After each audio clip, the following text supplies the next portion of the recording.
Bayangkan di sebuah dunia di mana dalam waktu 24 jam saja, seluruh mesin ATM berhenti mengeluarkan uang, kartu kredit tidak bisa digunakan, dan perusahaan-perusahaan di berbagai belahan dunia tiba-tiba tidak bisa menggaji karyawannya. Kedengarannya seperti skenario film kiamat, bukan? Namun, situasi mencekam ini hampir saja menjadi kenyataan pada tahun 2008 lalu. Halo semuanya, perkenalkan aku Wardah, dan hari ini aku akan mengulas sebuah film drama biografi produksi HBO yang sangat luar biasa berjudul To Be The Whale. Jadi film yang rilis pada tahun 2011 ini diangkat dari buku karya jurnalis bernama Andrew Ross Sorkin. Dan film ini berbeda dengan film fiksi lainnya, yang mana Too Big to Fail itu menyajikan kronologi nyata dan super tegang di balik layar runtuhnya pusat keuangan dunia, Wall Street, akibat meledaknya krisis perumahan atau subprime mortgage di Amerika Serikat. Dan fokus cerita ini berpusat pada Henry Paulson, Menteri Keuangan AS pada saat itu, bersama Ben Bernanke, Ketua Federal Reserve yang harus berkejaran dengan waktu demi menyelamatkan sistem keuangan global dari kehancuran total. Jika kita membedah film ini menggunakan kacamata hubungan internasional, khususnya melalui studi ekonomi politik internasional, ada satu teori yang sangat kuat dan menurut saya paling menarik untuk membahas ketegangan dalam film ini, yaitu teori stabilitas hegemonik atau hegemonic stability theory. Jadi teori ini berakar dari tradisi realisme dan juga ekonomi merkantilis, yang mana inti dari teori ini sebenarnya cukup sederhana. Agar sistem ekonomi internasional yang terbuka dan berbasis pasar bebas itu dapat berjalan dengan stabil, diperlukan adanya satu negara dominan atau satu kekuatan dominan yang biasanya kita sebut dengan hegemon, itu bertindak sebagai pengatur, penegak aturan, sekaligus berfungsi sebagai lender of last resort alias penyelamat dan juga pemberi pinjaman darurat terakhir ketika krisis melanda.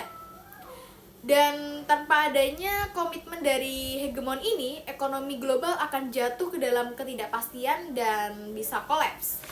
Oke, mari kita lihat bagaimana teori ini menjawab apa yang sebenarnya terjadi dalam film ini. Jadi pada mulanya Henry Paulson selaku representasi pemerintah AS itu sangat memegang teguh prinsip kapitalisme dan juga pasar bebas murni. Ketika bank investasi legendaris Lehman Brothers terancam bangkrut karena kesalahan pengelolaan mereka sendiri, Paulson menolak untuk memberikan bantuan uang negara. Dan dia menganggap bahwa pasar itu harus memperbaiki dirinya sendiri. Namun, apa yang terjadi setelah Lehman Brothers itu dibiarkan benar-benar runtuh? Ya, sistem keuangan global langsung membeku dan menimbulkan efek domino yang meluas dalam hitungan jam ke Eropa hingga ke Asia. Sehingga bank-bank di seluruh dunia itu berhenti saling meminjamkan uang karena mereka panik. Nah, disinilah istilah too big to fail atau terlalu besar untuk gagal itu menemukan relevansinya dengan teori stabilitas hegemonik, di mana lembaga-lembaga keuangan swasta di Wall Street itu ternyata telah tumbuh begitu raksasa dan juga mengakar ke dalam urat nadi perekonomian internasional. Sehingga kejatuhan mereka itu langsung mengancam stabilitas sistem dunia. Nah, Amerika Serikat sadar bahwa sebagai kekuatan hegemon mereka tidak bisa diam saja. Jika Wall Street itu hancur, maka seluruh arsitektur ekonomi dunia yang berpusat pada dolar AS juga akan ikut runtuh. Lalu bagaimana solusi yang diambil oleh sang hegemon?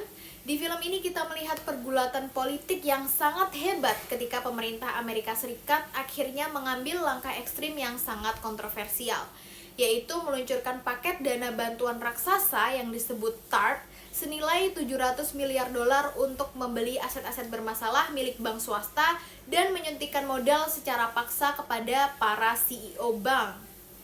Nah, langkah intervensi yang drastis ini adalah bukti nyata dari berjalannya teori stabilitas hegemonik, yaitu ketika pasar bebas terbukti gagal berfungsi, negaralah yang harus turun tangan mengambil tanggung jawab besar. Di sini Amerika Serikat menyuntikkan dana ratusan miliar dolar ke sektor swasta bukan sekedar karena mereka peduli pada kekayaan para bankir Wall Street, melainkan karena tindakan itu adalah langkah rasional yang wajib diambil oleh sang hegemon untuk menyelamatkan sistem. Amerika Serikat harus menyelamatkan integritas sistem keuangan global demi mempertahankan posisi kepemimpinan dan pengaruhnya di panggung internasional. Sebagai kesimpulan, film Too Big to Fail memberikan pelajaran berharga dalam studi hubungan internasional bahwa pasar bebas global yang stabil tidak pernah terbentuk secara alami. Pasar bebas membutuhkan pondasi politik yang kuat, dan pondasi itu adalah kekuatan dari satu negara hegemon. Film ini dengan sangat apik memperlihatkan bahwa di ambang kehancuran ekonomi, aturan-aturan pasar bebas terpaksa dikesampingkan dan kekuasaan negara lah yang akhirnya menjadi benteng pertahanan terakhir. Bagi kita mahasiswa hubungan internasional, film ini sangat menarik ditonton untuk memahami bagaimana keputusan darurat di Washington bukan hanya tentang menyelamatkan sebuah bank, melainkan tentang bagaimana sebuah kekuatan dunia berjuang mempertahankan tatanan ekonomi global yang dipimpinnya. So, sekian ulasan dan juga analisis teori dari aku. Terima kasih sudah menonton dan sampai jumpa.